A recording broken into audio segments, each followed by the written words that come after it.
Data types. When you're programming, there are different types of things that you can store and do different things to.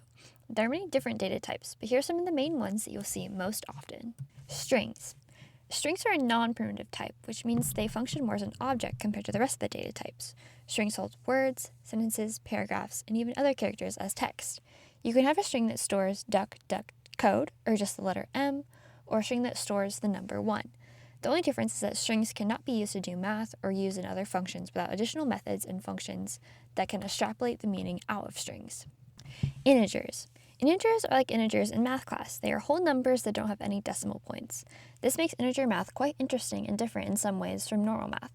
For example, 4 divided by 3 is equal to 1. Since there are no decimal places or fractions, this is just rounded to be 1.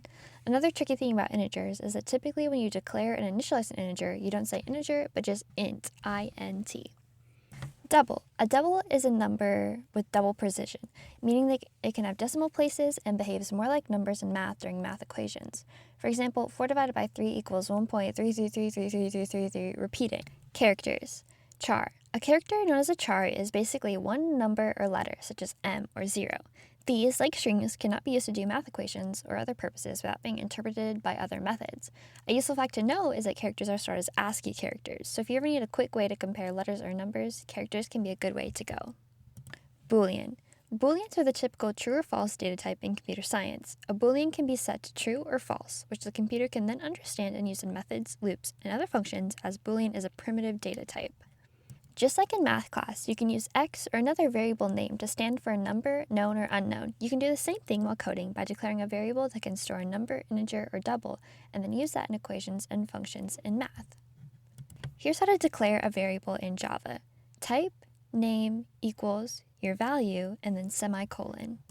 This is very similar to how you would declare an object in Java. Type name equals new type, value in the parameter parentheses, and then semicolon. It could be useful to think of these variables you're declaring as objects in themselves. Think of them as tangible things that have intrinsic values and properties that you can change and alter and also utilize in your code. Later in your program, you can simply refer to these values by the name you assign to them. You can also change the value later simply by typing name equals new value, semicolon.